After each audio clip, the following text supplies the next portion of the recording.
And so what we work to do on campus is to take kids from a range of backgrounds, looking at how far down in standards we can get, not standards, but in the academic preparation we can go and still expect them to be able to excel based on the level of resources that we have. And so 3 points to be made about my work in this area. One from the National Academy study, and the most important point I can make for this group as the panel looks at its work is this, that it will be very important for communities to do exactly what you're doing, to leverage funds from community foundations and other donors with public money in the state, with federal money, to look at ways of solving particular problems. The advantage that you have, and that we have to some extent, is that you're very small, about 1 million people.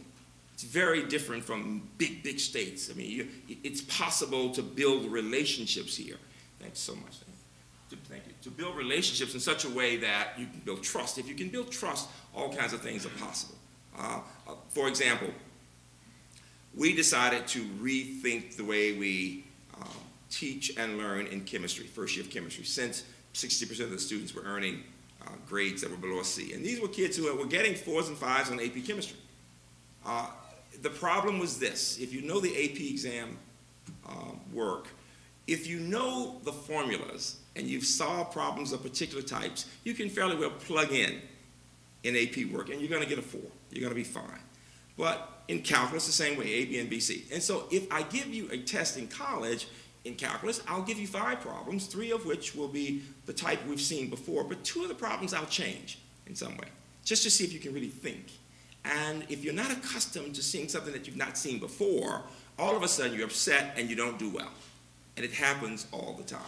And so we decided, first of all, that even the students with 5s and 4s needed to start with the first year of chemistry. They got great backgrounds from the AP and basic, but we wanted to take it to the next level. Secondly, we decided to go away from the lecture and discussion room in many situations, so that a major part of that course for the first year will be in renovated space with groups of 4, using the technology and collaboration. And I show iPhone material to everybody.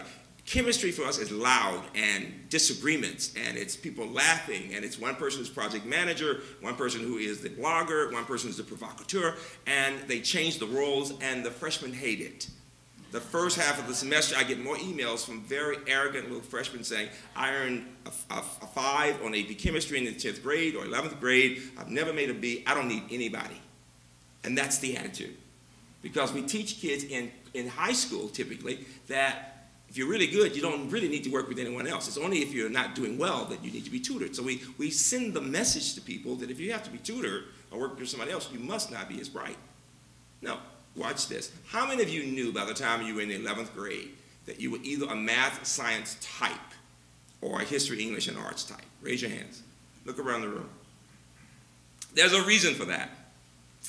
We math teachers, without even realizing it, and the whole society will tend to send the message, math and science are just not for everybody.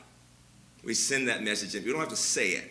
There are many ways that we deal with it. And so what we've worked to do is to say to these students, our goal is to make sure you're able to grasp the concepts, that you learn how to work in groups. We will not give you the theories. You're going to have to discover the theories as a result of problems we'll take, quite frankly, out of biotech companies on our campus. We have 75 companies started by faculty and some Hopkins faculty in which students work. But we wanted them to see, the students to see the connection between the real world, quite frankly, of science and what they were doing in the classroom. And the emphasis is on asking good questions. I keep using the example of I. Rabi, the Nobel laureate, who said when he was growing up in New York, amazingly, all of his friends' parents would ask them the question, what did you learn in school today? He said, not my Jewish mother. My Jewish mother would say, Izzy, did you ask a good question today?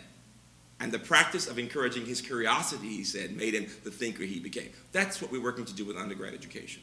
Whether in literature or in science, to focus on getting students to ask good questions, to learn how to think critically. And so we have redesigned a number of courses.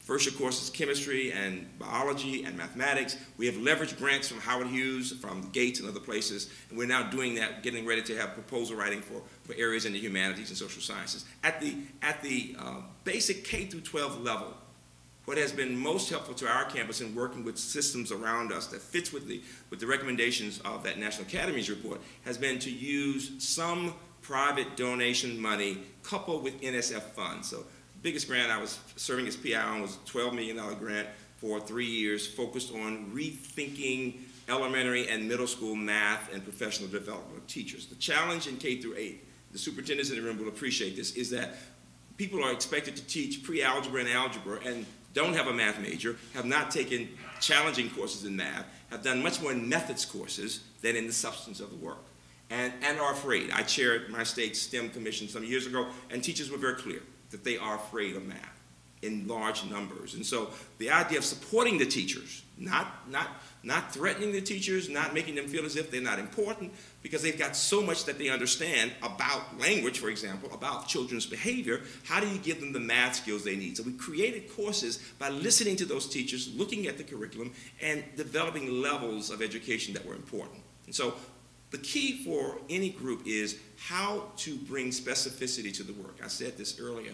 We wanted teachers to have the time to develop professionally, to reflect on what they were doing well, to get beyond test scores, to get into concepts, to see what is it that each group, whether it's young Hispanic males or it's girls from low-income backgrounds, which concepts are people grasping under which teachers, and where do we see big gaps across or between sections without teachers feeling that anybody is pointing the finger at them?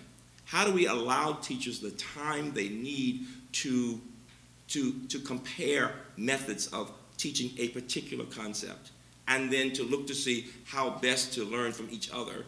And how do we look at the trends, what we call analytics these days, of the scores in relationship to particular concepts in a curriculum, especially as we go to Common Core curriculum around the country?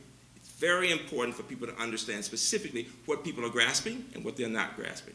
And having children learning to work with each other, having middle school kids learning how to help tutor elementary kids, and not just the high-achieving kids. What we found that's been amazing is you take kids who are having some difficulty, give them some responsibility, and they rise to the occasion.